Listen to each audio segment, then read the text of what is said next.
வணக்கம். மாமன்னன் படத்துக்கு அப்புறம் வடிவேலு மற்றும் ஃபகத் ஃபாசில் இணைந்து நடித்திருக்கின்ற படம் தான் மாரீசன். அந்த படத்தோட விமர்சனத்தை பற்றி பார்க்கலாம். முதல் பாசிட்டிவ் என்னன்னு பார்த்தீங்கன்னா, ஃபகத் ஃபாசில் அவர்கள் அதாவது ஆரம்ப காட்சியிலேயே பாளையங்கோட்டை சென்ட்ரல் ஜெயிலேருந்து வெளியே வராரு. வந்து அப்படியே திருநெல்வேலி சிட்டியில் அப்படி நடந்து போகிறாரு. நம்ம நெல்லையப்பர் கோயில் வீதியாக இருக்கட்டும், இல்லைன்னா குறுக்குத்துறை முருகன் கோயில் அந்த ஆற்றுல தாமிரபரணி ஆற்றுல முங்கி குளிக்கிறது, அந்த சீன்லாம் பார்க்கும்போது Tirunelveli out and out Tirunelveli படம் போல் அப்படின்னு நம்ம நினச்சி உட்கார்ந்தோம் அப்படின்னா, படம் ஃபுல்லாக ட்ராவல் பண்ணுது. நிறைய ஊர்களுக்கு ட்ராவல் பண்ணுற ஒரு கதையாக இருக்குது திருநெல்வேலியில் ஆரம்பித்து. ஸோ இந்த படம் பார்த்திங்கன்னா ஃபகத் ஃபாசிலோட ஒரு முழுமையான ஒரு தமிழ் படம் அப்படின்னு சொல்லலாம்.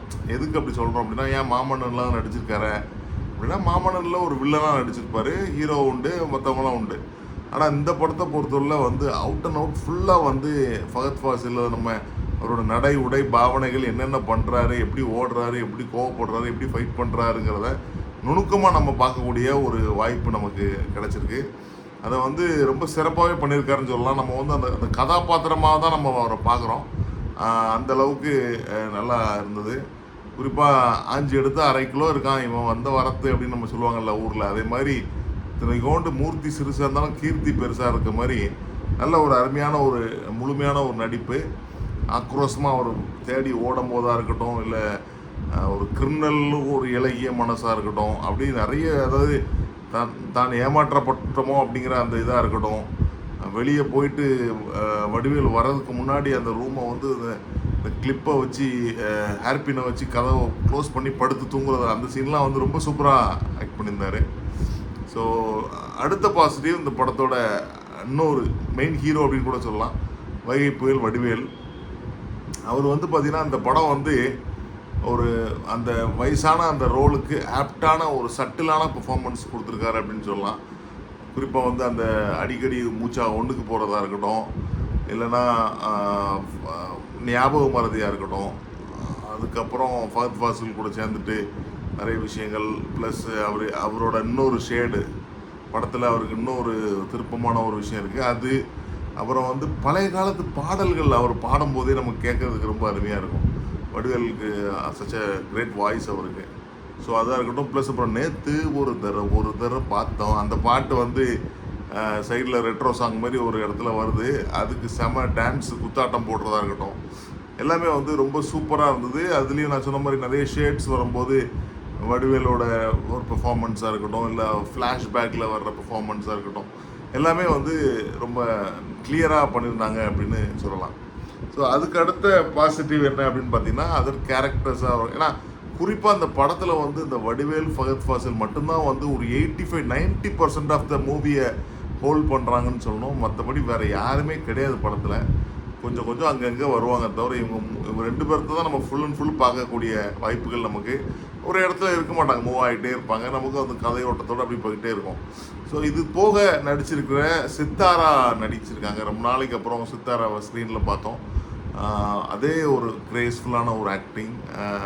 ஸோ அதுலேயும் அவங்களுக்கும் ஒரு டிஃப்ரெண்ட்டான ஒரு அம்னீஷியா மாதிரியோ, இல்லை மறதி சார்ந்த ஒரு நோய் இருக்கிற மாதிரி. ஸோ சைக்காலஜிஸ்டாக வராங்க, அது ஒன்று. ப்ளஸ் கோவை சர்லா சொல்லலாம். கோவை சர்லா ஒரு போலீஸ் ஆஃபீஸராக அவங்களுக்கு உண்டான சின்ன ரோல் தான், பெரிய ரோல்னு சொல்ல முடியாது. அவங்களுக்கு ஒரு ஷேடு அதை பற்றி இருக்குது. கடைசியில் ஃபைனல் டச்சாக எனக்கு பேத்தி பிறந்திருக்கா அப்படின்னு சொல்லும்போது அதில் கொஞ்சம் நிற்கிறாங்க.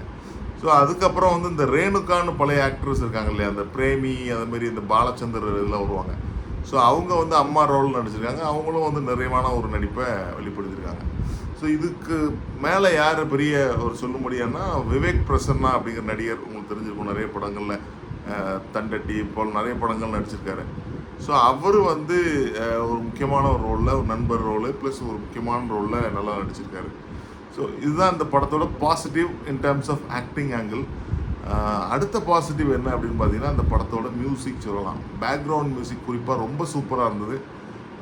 ஒரு ஆங்கில படத்துக்கு நிகரான ஒரு பேக்ரவுண்ட் மியூசிக்காக இருக்கட்டும், ப்ளஸ் 2-3 சாங்ஸ் இருந்தது. அது கதையோட்டத்தோடே போச்சு. அதில் ஒரு பாட்டை வடிவேல் கூட ரொம்ப சோகமான ஒரு பாட்டை பாடியிருந்தார். அதுவும் ரொம்ப ரசிக்கும்படியாகவே இருந்தது. ஸோ சினிமாட்டோகிராஃபி ஓகே, ட்ராவல் மூவிக்கே உண்டான விஷயங்கள் அப்படி போயிடுச்சு.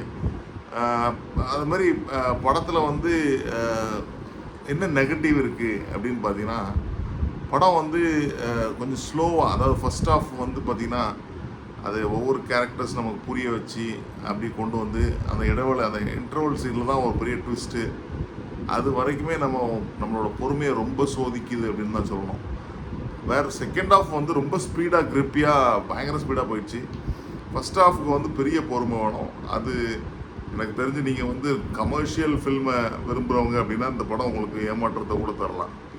அடுத்த நெகட்டிவ் என்னென்னா, அந்த சித்தாராவுக்கு வர்ற அந்த நோய் பற்றியான முழுமையான விஷயம் நமக்கு தெரிய மாட்டேது. ஏன்னா அவரோட ஹஸ்பண்ட்டே போய் அவர் வந்து கம்ப்ளைண்ட் கொடுக்குற மாதிரி இருக்கிறதுலாம் வந்து இந்த அளவுக்குலாம் இருக்குமா அப்படிங்கிற மாதிரி ஒரு ஃபீலை கொடுத்துச்சு. அது இன்னும் கிளியராக இருந்திருக்கலாமோ அப்படின்னு தோணுச்சு.